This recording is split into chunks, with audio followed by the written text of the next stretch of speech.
Bueno, ya estamos grabando. Voy a suplicarles a todos que tengamos el micrófono apagado para evitar interrupciones, ¿verdad? Sin embargo, si alguno necesita participar, hacer una pregunta, una aclaración, que sea, entonces, abre su micrófono y me llama nada más, hermano. Y con mucho gusto le damos el pase para que haga su intervención. Pero mientras tanto, entonces nos mantenemos con los micrófonos apagados. Ya estamos en vivo. Bienvenidos a todos aquellos que también nos siguen a través de redes sociales, tanto en el momento de la transmisión como en diferido. Eh, Quiero compartirles algo antes de comenzar. Quiero dar gracias infinitas al Señor porque esta semana que pasó me llamó un hermano en Cristo, un amigo muy querido, pero además un cliente de hace muchos años, ¿verdad? Una persona por la cual oré, oré por su salvación y un día vino a los pies de Cristo, no conmigo, cuando me di cuenta ya era cristiano, ¿verdad? O sea, cuando me di cuenta se había convertido al Señor. Luego estudió en ESEPA, se hizo pastor, tiene un lindo ministerio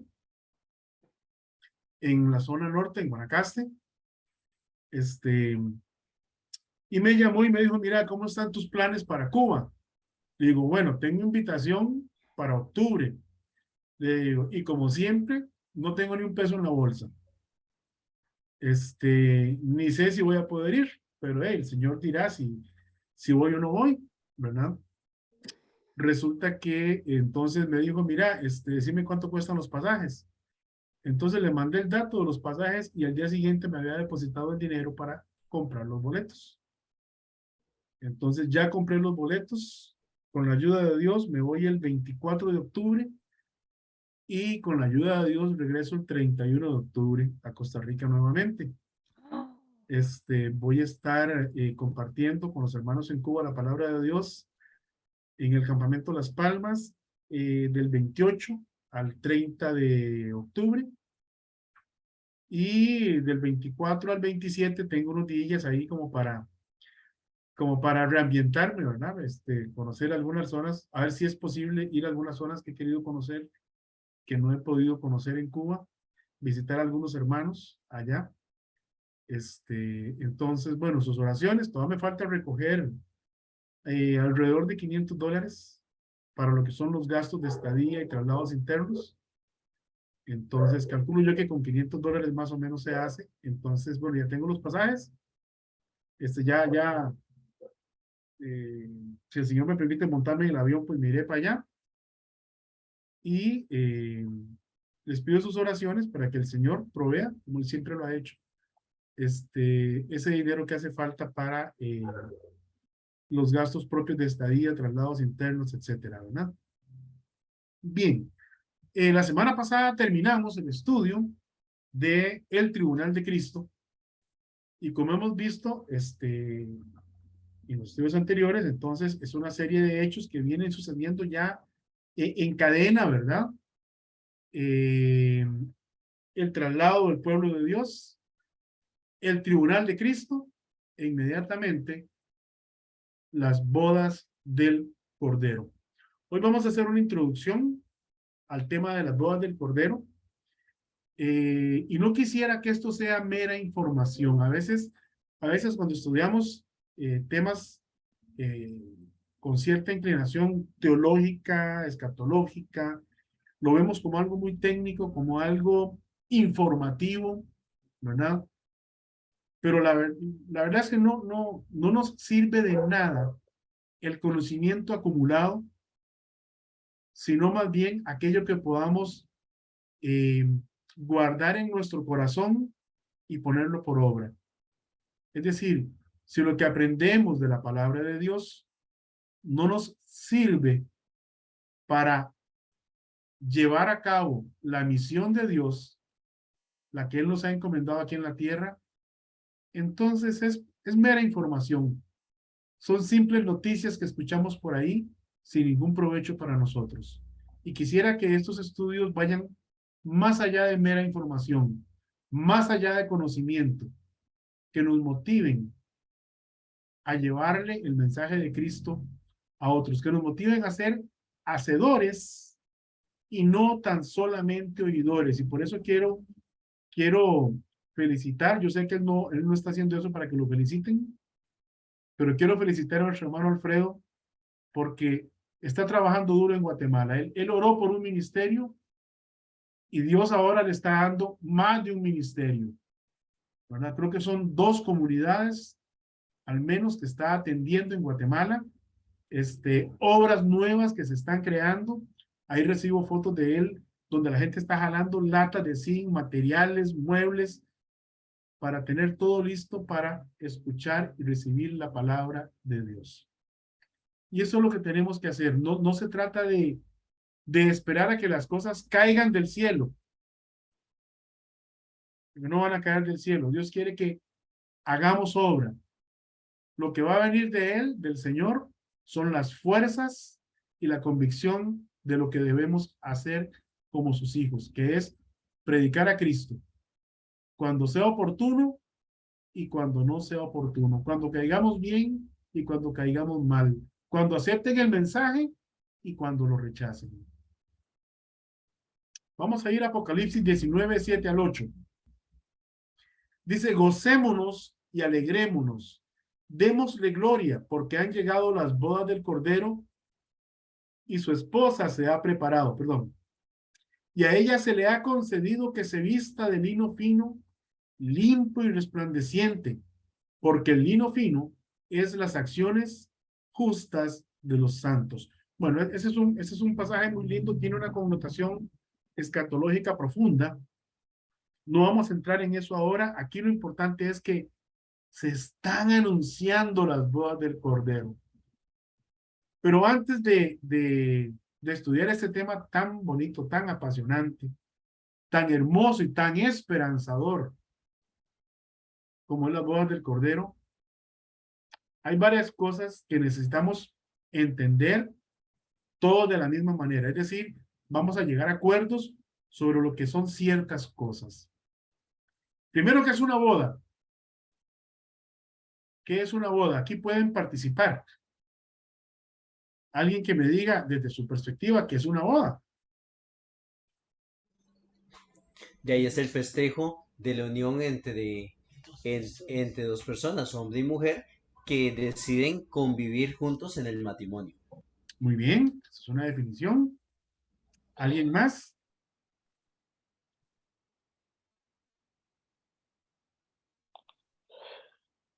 Doña Ana. Hermano, este, voy a participar.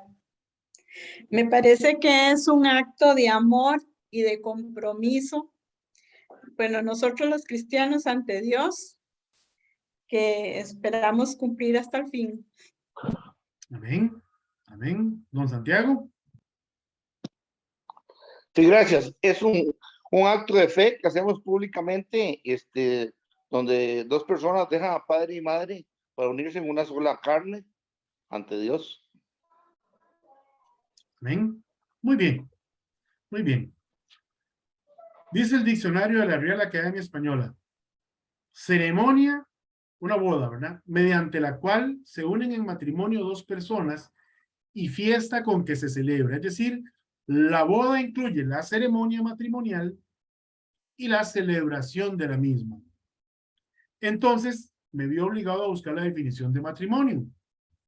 Unión de hombre y mujer, en el mismo diccionario de la Real Academia Española. Unión de hombre y mujer, y me encanta que no diga unión entre 2 personas, porque 2 personas deja el ambiente abierto para matrimonios del mismo sexo, entre personas del mismo sexo. Pero aquí estoy leyendo lo del diccionario de la Real Academia Española y dice unión de hombre y mujer, concertada mediante determinados ritos o formalidades legales.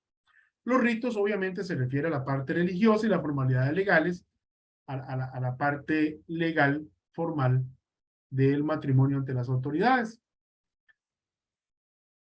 Vamos a ir a tratar de construir una definición bíblica. unión legal de un hombre y una mujer en una sociedad para establecer un hogar, generar y criar hijos y promover la interdependencia, el apoyo y el consuelo mutuos. El matrimonio fue establecido por Dios en el Edén antes que entrara el pecado en el mundo. Vamos a ir a Génesis 2, 20 al 25. Vamos a leer esos pasajes. Y puso Adán nombre a toda bestia y ave de los cielos y a todo el ganado del campo. Mas para Adán no se halló ayuda idónea para él.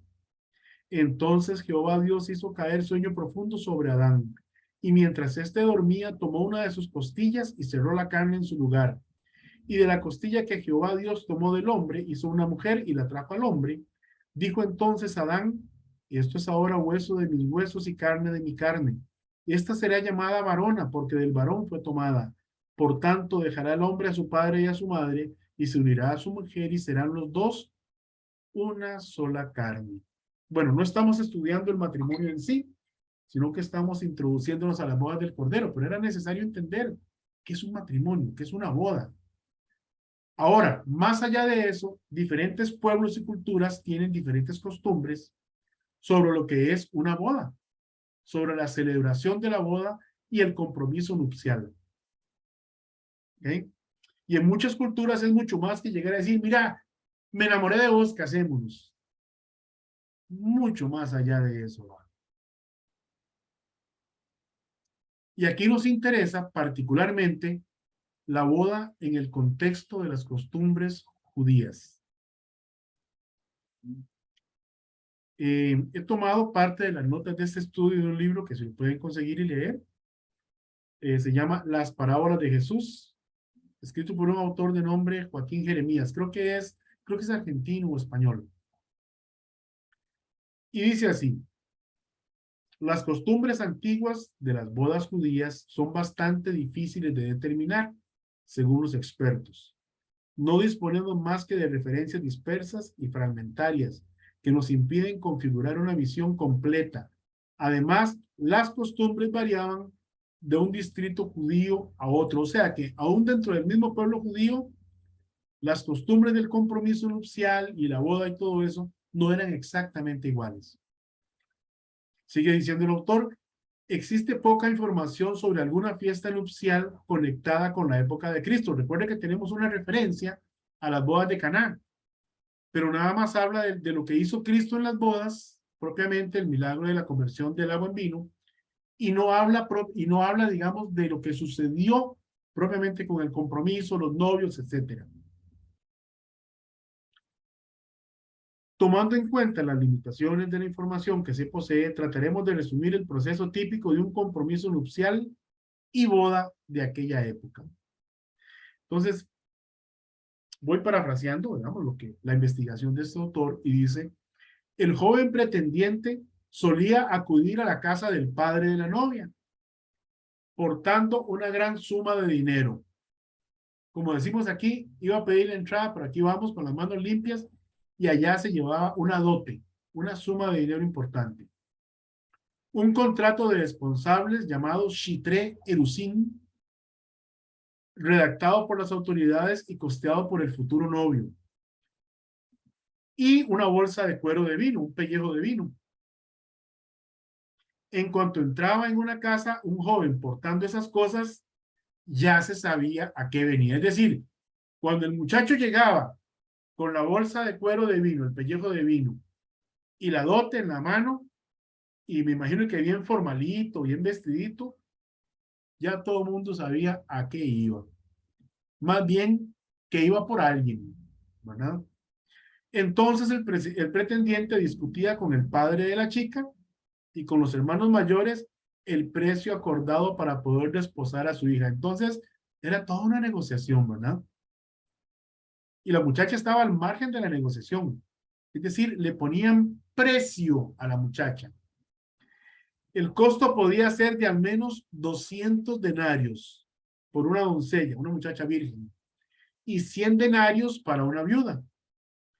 Mientras que el Consejo Sacerdotal de Jerusalén fijó en 400 denarios para casarse con la hija de un sacerdote, el precio. Entonces, estas cifras indican solo un mínimo legal, es decir, la base, ¿verdad? En la negociación, eso puede llegar, depende del interés del padre, dependía del amor y la capacidad del novio, ¿verdad? Si finalmente el padre accedía, bebía con el pretendiente un trago de vino y se invitaba a la hija a pasar. Si la hija accedía, porque ella todavía podía no entrar en la habitación, y eso significaba que ella estaba rechazando todo lo que se hubiera hecho, aunque eso era muy raro que sucediera. Muy rara vez una joven se opondría a un acuerdo previo hecho por su padre. Entonces había acuerdo y la hija y el pretendiente sellaban el acuerdo de responsables bebiendo de la misma copa de vino mientras se pronunciaba una bendición. Desde ese momento y hasta 12 meses después tenían lugar los responsables, estaban comprometidos. De hecho, para que hubiera una separación, a partir de ahí se requería un divorcio legal. En el momento del inicio de los responsables se marcaba con un regalo de boda o mojar. Vamos a ir a Génesis 34:12. Vamos a ver si puse bien el... Es a lo que se le llamaba el año de desposorio. Correcto. Correcto. Dice Génesis 34:12, aumentad a cargo mío mucha dote y dones, y yo haré cuanto me dijereis, y dadme la joven por mujer. ¿Ok? Ahí se está negociando un matrimonio. Hay otros pasajes que hablan de hechos como este, en donde el novio dice, bueno, aquí tengo la dote, yo quiero a esta mujer por esposa. Está, por ejemplo, Éxodo 22:17, Primera de Samuel 18:25, etc. Desde ese momento de los responsables, la novia era tratada como si realmente estuviera casada, o sea, ya no era soltera, ¿verdad? La unión no podía disolverse excepto por un divorcio legal. Y el incumplimiento de la fidelidad era tratado como adulterio. Y la propiedad de la mujer pasaba virtualmente a ser del esposo. Vea que dice la propiedad de la mujer, porque recuerden que estamos en una cultura oriental, ¿verdad? Patriarcal, en donde el patriarca es dueño de todo y de todos.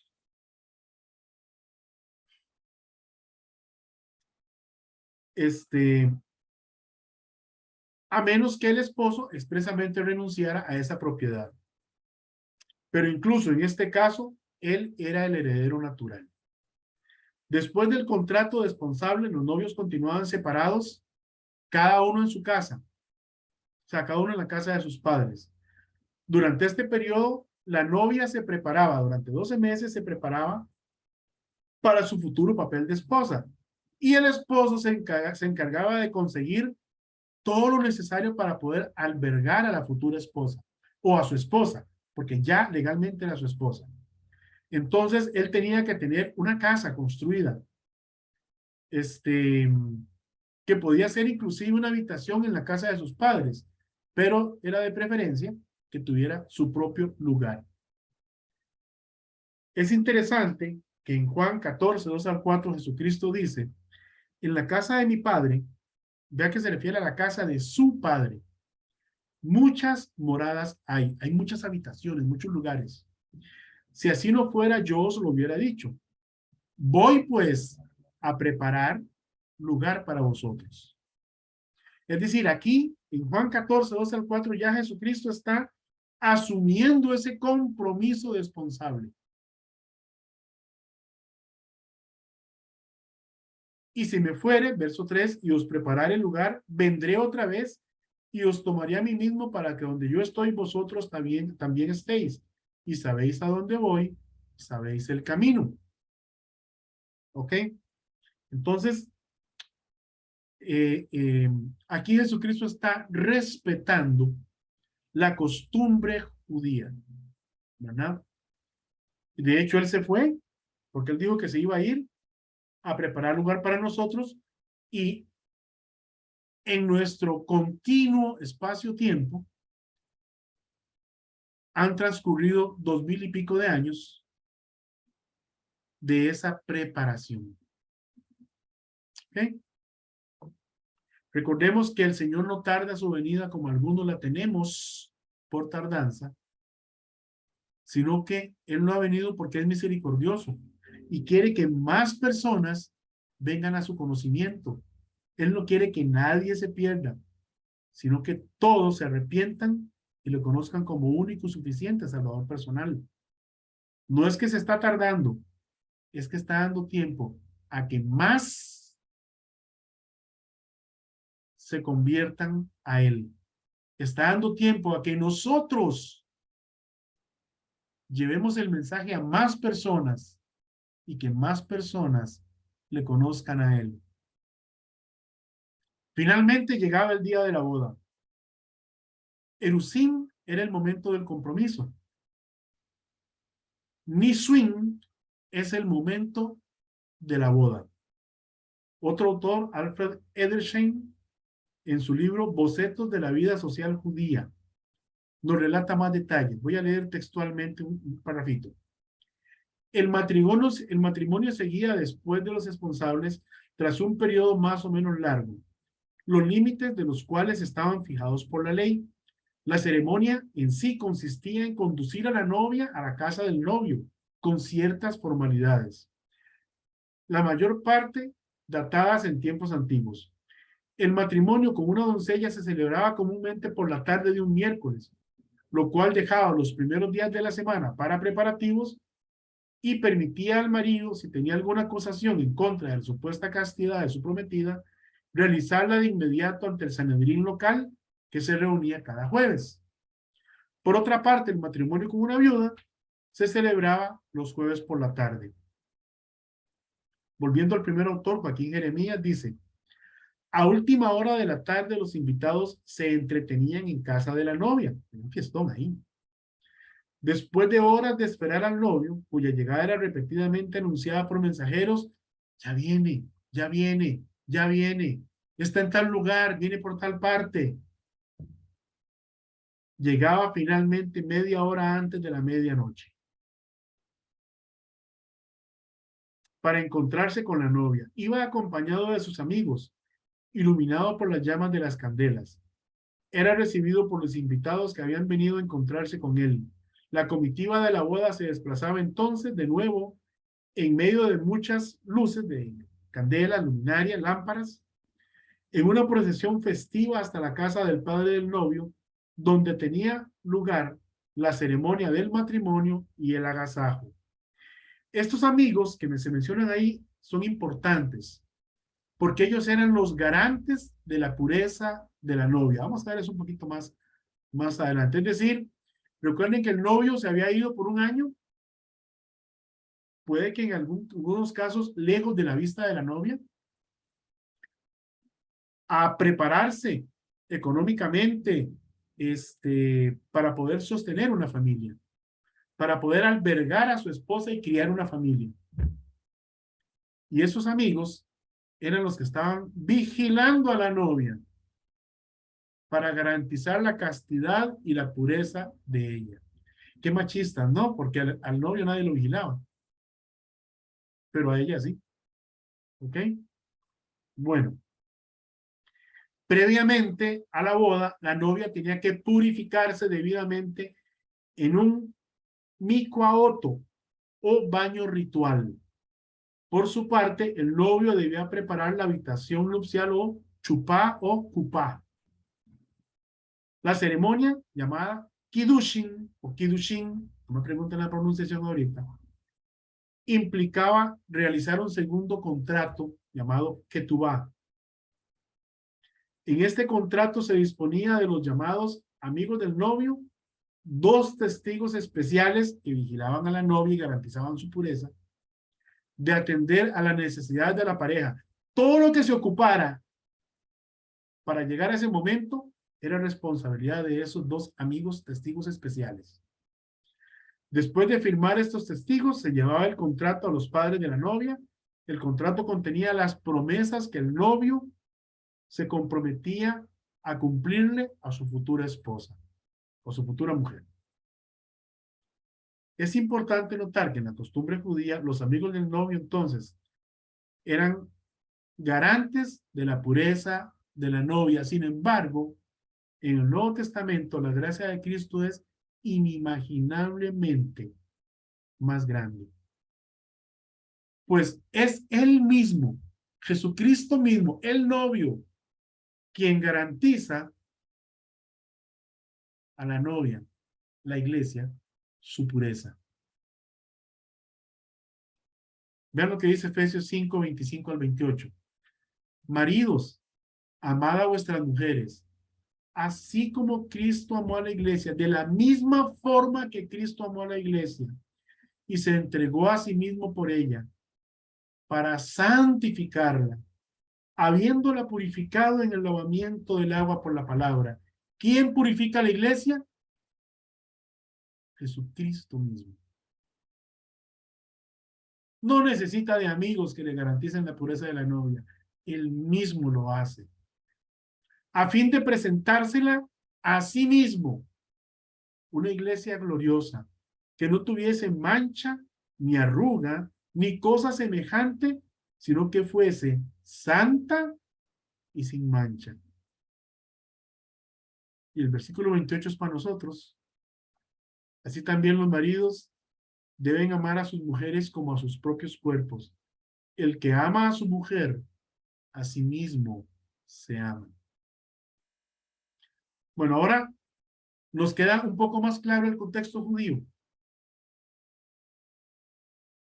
Entendemos ahora por qué Jesucristo dijo: voy a la casa de mi padre, donde hay mucho lugar, y voy a preparar lugar especial para ustedes. Porque esa es la costumbre judía. Por eso Jesucristo hizo eso. Vamos a abordar varios temas. Vamos a ver hasta dónde podemos llegar hoy. No nos interesa correr. Vamos a ver qué son las bodas del Cordero. Vamos a ver la relación entre Cristo y la iglesia. Vamos a ver además el tiempo de las bodas del Cordero, el lugar donde se van a realizar las bodas del Cordero. Vamos a ver quiénes van a participar en las bodas del Cordero. Entonces, vamos a continuar. ¿Qué son las bodas del Cordero?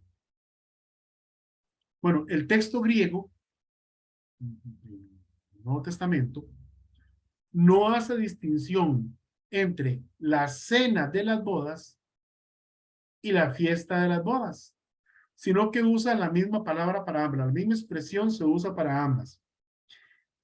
Y ya que cena de las bodas se usa insistentemente, estoy haciendo referencia a Pentecostés en su libro Eventos del Porvenir. Si lo quieren buscar, página 165. Dice: se usa insistentemente en relación con Israel en la tierra. Sería mejor tomar este último punto de vista y considerar las bodas del Cordero como aquel evento en el cielo en el que la iglesia se une eternamente con Cristo, y la fiesta de las bodas o cena como el milenio. Vamos a aprender, ya hemos visto también parte de esto en los estudios anteriores, de que las bodas del Cordero es un evento que comienza después del tribunal de Cristo, pero que se extiende a la segunda venida, cuando Él regresa con sus santos, y sigue por todo el milenio. Es decir, es grande la fiesta. Y no es para menos. Son las bodas del Rey de Reyes y Señor de Señores con su iglesia, por la cual Él murió, por la cual Él dio su vida, a fin de presentársela a sí mismo como una iglesia pura y sin mancha. Claro que tiene que ser una gran celebración. Vuelvo a leer, dice: entonces vamos a tomar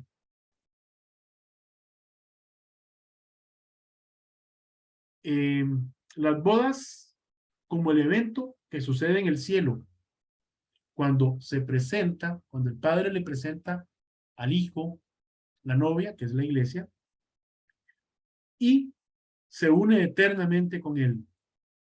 Y la fiesta o cena, como lo que sucede en el milenio, mientras él está reinando, rigiendo a las naciones con vara de hierro, está celebrando su unión eterna con su esposa, que es la iglesia.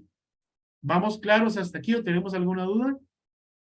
¿Alguna aclaración? ¿Alguna participación? Muy bien, continuamos. La relación entre Cristo y la iglesia, vamos a llegar hasta este punto nada más. La relación entre Cristo y la iglesia. En muchos pasajes del Nuevo Testamento se nos revela la relación de Cristo con su iglesia mediante el uso de figuras como esposo y esposa, haciendo referencia al matrimonio. Juan 3:29 dice, Juan el Bautista está hablando acerca de Cristo.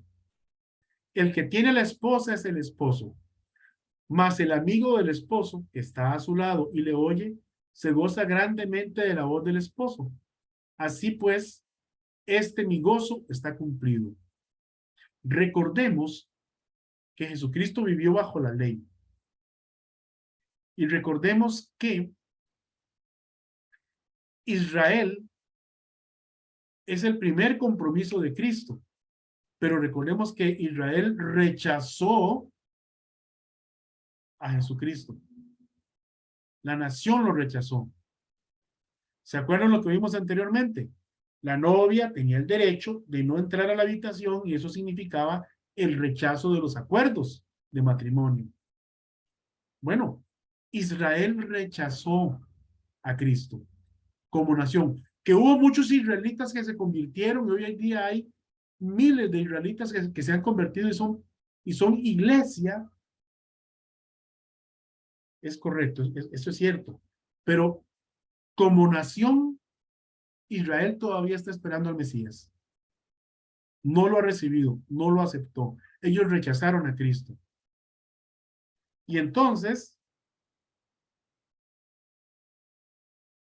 del pueblo gentil y del pueblo judío se hizo un nuevo pueblo y de ahí nace el nuevo compromiso con la iglesia.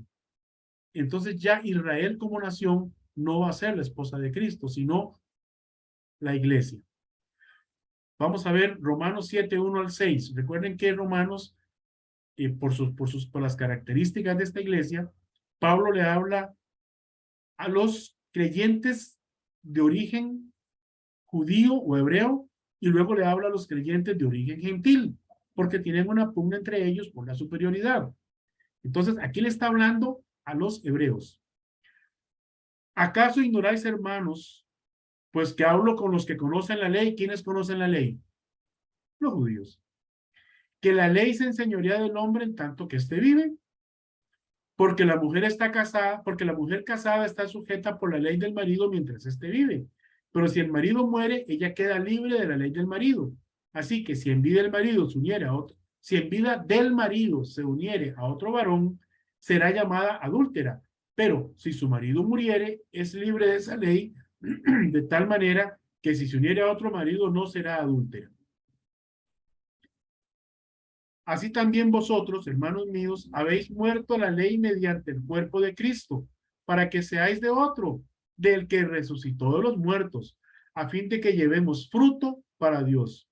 Porque mientras estábamos en la carne, las pasiones pecaminosas que eran por la ley, obraban en nuestros miembros, llevando fruto para muerte. Pero ahora estamos libres de la ley por haber muerto para aquella en que estábamos sujetos. De modo que sirvamos bajo el régimen del nuevo espíritu y no bajo el régimen viejo de la letra. Otro pasaje, 2 Corintios 11:2. Porque os celo con celo de Dios, pues os he desposado como un solo esposo. Con un solo esposo. Porque os celo con celo de Dios, pues os he desposado con un solo esposo, para presentaros como una virgen pura a Cristo. Efesios 5:25-33.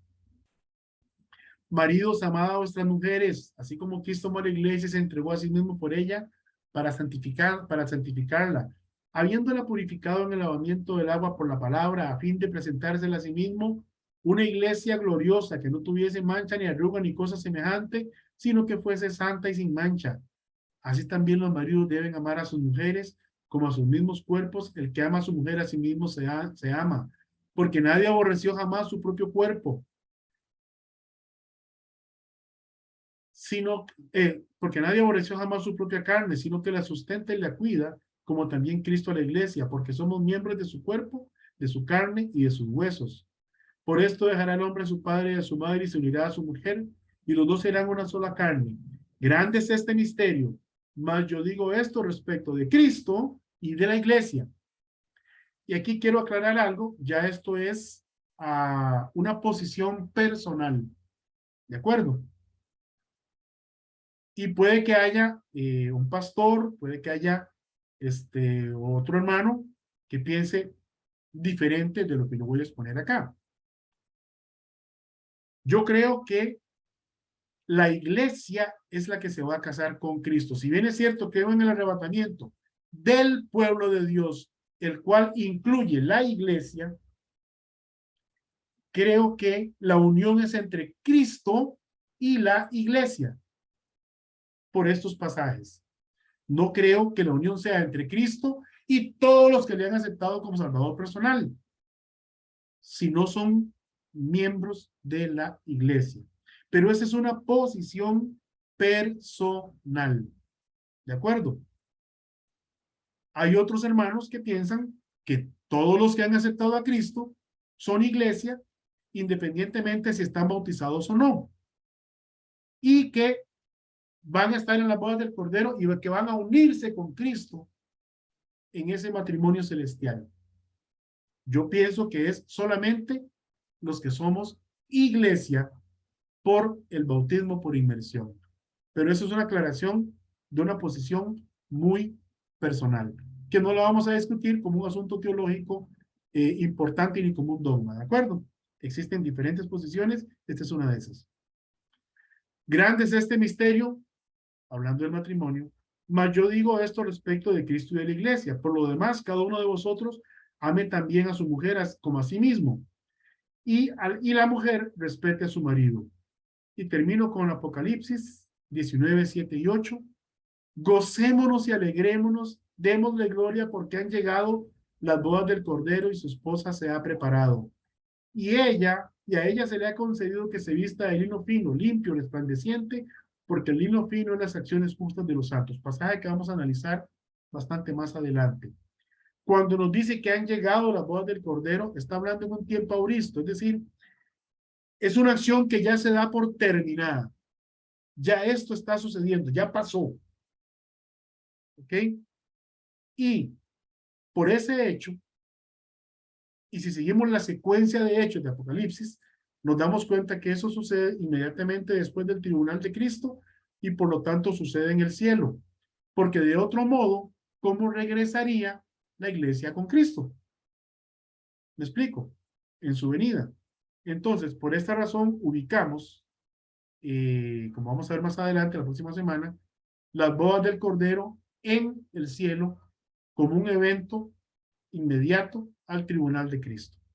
Bien, mis hermanos, terminamos por esta noche. Yo sé que hay hermanos que necesitan retirarse, porque tienen sus propios ministerios, tienen que enseñar ahorita, y tienen, otros hermanos también asisten a otros cultos, por eso estoy tratando estos días de terminar a las 7, para que nos dé tiempo a todos. Y a partir de este momento, bueno, termino la transmisión y podemos abrir nuestros micrófonos y participar con